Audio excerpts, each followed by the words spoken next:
Last night's episode of AEW Dynamite was chaotic. There was blood falling from the sky, there were tables accidentally breaking, there were flamethrowers, and there was also just near car crashes. I mean, the entire show kind of felt like it was Crash TV. Was Vince Russo booking this? I don't know. There was good stuff. There was too much stuff. It was chaotic. Maybe it was too chaotic. Let's break it down segment by segment, emoji by emoji. This is going to be a good episode of Allison Analysis. We started things off with Will Ospreay teaming with Orange Cassidy to face Trent and Roderick Strong, of course, before Roderick Strong takes on Will Ospreay, defends the International Championship against Will Ospreay at Double or Nothing, and before Trent faces Orange Cassidy. This tag match, it was fun, it was fine, it gets a thumbs up, but I am also going to give a thumbs down to it at the same time too, because the way it ended with Wardlow taking out Will Ospreay, well, the referee was looking in that direction. Like, he blatantly saw it. And then after the fact, he was selling it like, oh, Wardlow's there. How did he get there? Whatever. He saw it. You shouldn't have been looking. And this guy, I think his name is Bryce Remsburg. It's like the fifth time something like this has happened, where he's blatantly seen something and then acted like he hasn't seen it. And it's just come on, just don't look. And then just maybe take some acting lessons. I don't know, but the match was fine. It'll get a thumbs up from me. Then the post-match beatdown on Will Ospreay, well, that gets a thumbs up from me. It's building to their match at Double or Nothing. I like that. But what I didn't like, so it's another thumbs down, is that they just didn't replay this throughout the night. It felt important for a solid 2 minutes, and half an hour later, because the episode was so chaotic, you completely forgot about it, so it should have felt like a bigger deal. We then had the Bang Bang Gang come out, and the crowd literally does not care about them anymore. It is heartbreaking to me. I went on a rant about Jay White a couple of weeks ago. This guy is just so talented, and he's just been, I don't want to say wasted. I will say wasted, actually. He's been wasted in AEW. It's not a good fit for him, and it's unfortunate. He's one of their few, signings in the last year where it hasn't worked, because most of their, new signings really have worked, but Jay White just hasn't, and it's disappointing. The crowd did not care, but I found the Pac versus Pac thing that was hilarious, because I always wondered that myself. Is it Pac? Is it Pac? Who knows? Thankfully, I now know that Jay White also relates to me. He understands the struggle. So yeah, that was entertaining. But then we had the Death Triangle come out. We had Pac come out with Phoenix and Penta. And yes, the storyline has been that Pac doesn't want to do the Death Triangle anymore. But hey, I don't care. I want to see the Bang Bang Gang versus Death Triangle. I want to see the Death Triangle back together. In fact, I'd quite like to see them trios champions once again. So hey, it looks like that match is official for Double or Nothing. It's yet another match for Double or Nothing, though. That card's just got too many matches on. I really came into this show hoping that they would add nothing to it, and they added two matches. We'll get onto the other one later on, but come on, guys, you can't just fit a million things onto a pay-per-view. It's not going to work, and I bet you it's the women's matches which are gonna lose the time, because that's always how these AEW pay-per-views work, and it absolutely sucks. But hey, I mean, I honestly thought there was too much on the pay-per-view going into the show, and coming out there's even more. But hey, listen, I'm never going to complain about seeing Death Triangle, despite the fact I did just complain about it. But the segment gets a thumbs up from me. We then had Hook versus Shibata versus Brian Keith, with, the match being an eliminator match, where the winner will face Chris Jericho. Now, I don't understand why they were calling this an eliminator match. It just made it seem like it was going to be an elimination match, which then made the finish even more confusing. But hey, why don't they just call it a number one contenders match? Why do they have to make all these fancy terms? It makes no sense. I didn't like that, and I didn't care for this match, quite frankly. And I'm a fan of both Shibata and Hook, and Brian Keith for that matter too. But this double submission, double pin finish, whatever, it's specifically double pin finish, even though this was double submission, but it's just been overused in recent years. It really, really has. And the fact we saw on NXT the night before really didn't help the case for that one bit. I don't care about this. This Chris Jericho learning tree gimmick is growing on me. I will be honest about that. It's starting to enjoy it more. But hey, triple threat, Double or Nothing. Chris Jericho, Shibata, Hook. This doesn't need to be on Double or Nothing. It's just an extra match. It's just filling up the card even more. Why is it there? I don't know why it's there. I feel like it's going to get like 2 minutes at Double or Nothing, just like the rest of the card will seemingly get 2 minutes now. I mean, it's just frustrating. They put too much stuff on this pay-per-view. This could have been on next week's episode of Dynamite. Gives us something to look forward to next week. But no, it's going to be on the pay-per-view too. Okay, I guess the double submission's unique. These double finishes, I've had enough of them. They were so rarely done for decades.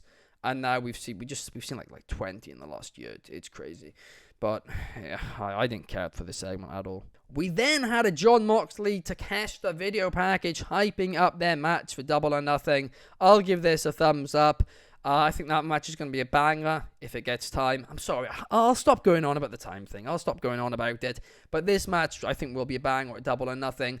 But what wasn't a banger was Takeshita versus Seidel. This was just an unnecessary match on this card. In fact, you know what? I'm going to give it a thumbs down because I don't understand why it was on this card. I truly, truly don't. I understand the post-match beatdown that Moxley did. I get that. But they could have done a promo. They could have done something else. This didn't make Takeshita look good, and it made Seidel look bad. It wasted 2 minutes. And it was like, this 2 minutes could have gone to another match somewhere in the night or something like that. The post-match beatdown by Moxley, I'll give that a thumbs up. That was fine. But I mean, I'm excited for their match still. I am, but this match wasn't needed. Up next, we had Swerve versus Nick Wayne, and every time these two step into the ring, well, it's a little bit of fun, isn't it? And this gets a thumbs up, and I think that's probably the lowest, rating I've given to one of their matches. And that isn't like an insult to this match. It was fine. It was just also mostly in picture-in-picture. But it was, it was good. It was solid. It advanced the Swerve Christian Cage feud. But, well, it was the post-match angle that can take my money. Yes, it can. Because Christian Cage thought he had the upper hand on Swerve once again, but he did not. Swerve outthought him or whatever you want to call it. He played mind games back to him. They ran backstage. Christian Cage and thought he'd gotten in the car. He escaped once again. But no, because Prince Nana swerves when he drives, and he was back. He blocked Christian Cage. Christian Cage almost crashed into him in his car, and then Swerve Strickland and Christian Cage, well, they had a little bit of a backstage brawl just days before their World Championship match, and Christian Cage just about escaped the concerto from Swerve Strickland right at the end. But this was a really, really exciting way to build up, presumably, the main event of Double or Nothing. I'm excited for it. I truly, truly am. Christian Cage, Swerve Strickland. You can't really go wrong. And this was a great angle to, finish. I say finish their feud on, but, finish the build for their feud. So, yeah, they can take my money. They built this one really well. Up next, we had, I'll give it a thumbs up promo package for Willow and Mercedes Moné, one of their 3 main events for Double or Nothing. And considering it is one of the 3 main events, you'd presume it would get a proper build, a proper segment on Dynamite. But it did not. Hopefully they'll build it on Collision, but let's also not forget, I don't think that many people are going to be watching Collision when King and Queen of the Ring's a few hours before, and, well, not many people watch it anyway. But hey, I mean, and this was a solid promo package. It told the casual fan, what the feud is that's going on. And I'm really, really excited for their match at Double or Nothing. I think it's going to be a blast. So yeah, this gets a thumbs up. But up next, we had Malachi Black versus Kyle O'Reilly. And the crowd just didn't really care. But I did. I thought it was a blast. I really, really enjoyed this. These strikes and all that. It was a lot of fun. It was, it was one of the types of matches which I think I appreciate a bit more than some people. So hey, maybe I'm a little bit biased, but I'm giving it a subtle round of applause. I really did enjoy it. But then after the match, well, I need to get my money out once again because blood just came from the sky and just splattered all over Malachi Black. The entire Titantrons were covered in it. I think some of the crowd were covered in it. The commentary team were covered in it. It went everywhere. It made a huge mess. But, I mean, it was unexpected. And it was chaotic. And it was just fun. This segment was actually really, really good. Edge, Adam Copeland then came on screen. It looks like we got Brood Cope. And I'm excited for their match. The steel cage, the barbed wire steel cage at Double or Nothing. That's going to be a lot of fun. It really, really will be. And that visual of just the blood falling. Nobody expected that. I mean, this really was some Vince Russo Crash TV-like stuff. But it was, the better Crash TV-like stuff.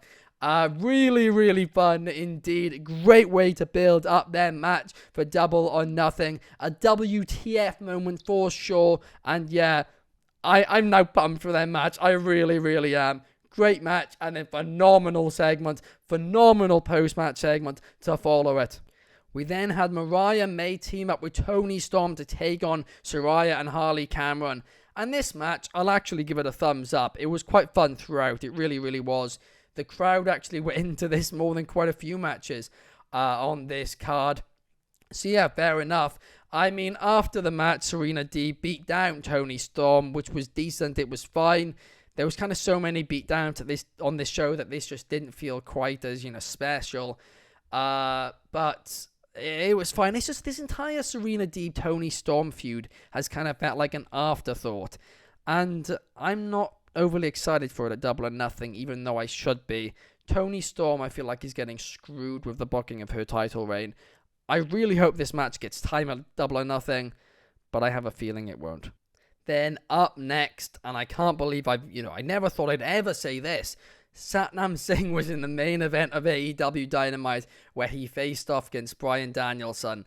And from the moment I realized that this was the main event, I can't believe I'm saying this, but I was almost getting ready to complain. Like, I went into it, I try not to be biased, but I thought to myself, what is this doing being in the main event? And it certainly wasn't one of the better AEW main events, but it was quite fun actually, so I'll say it was decent. I mean, the table breaking was that was just comedy gold. Obviously wasn't meant to happen, but it just fitted this entire chaotic episode of AEW Dynamite. Satnam Singh and Danielson, it was only 5 minutes, and it was fun for what it was.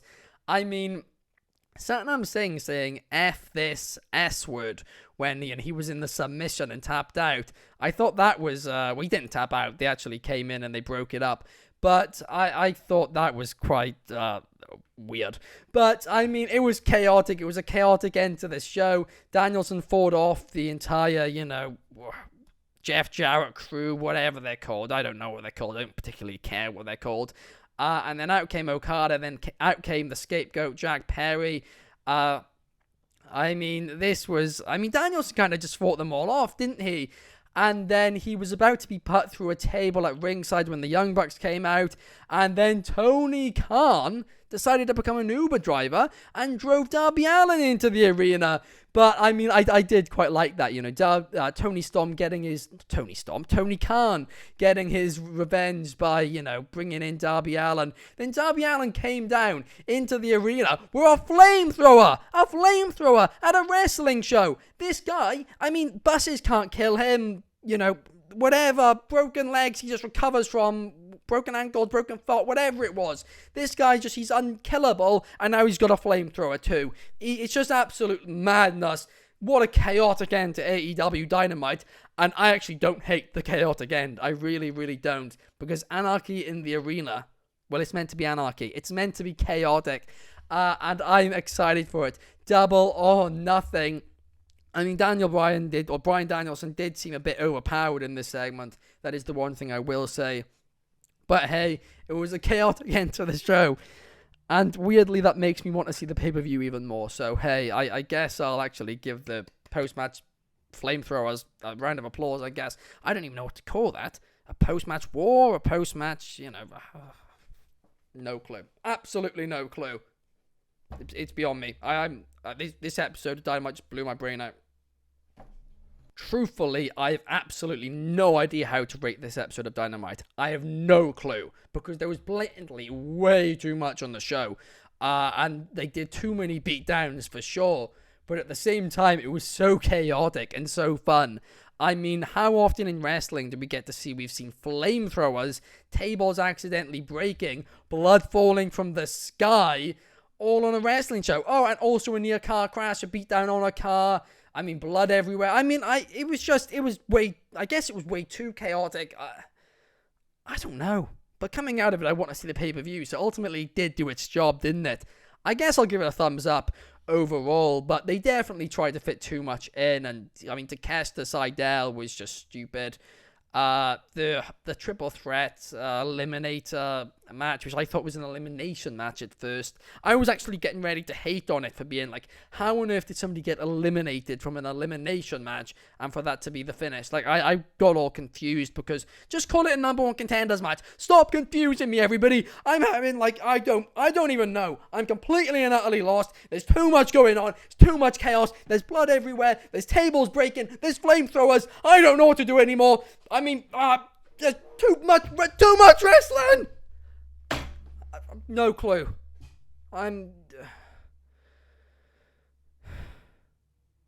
Anyway, I hope you all enjoyed the video. I'll be back on Saturday morning to talk about SmackDown. Then Saturday night to talk about King and Queen of the Ring. Then Monday morning to talk about Double or Nothing.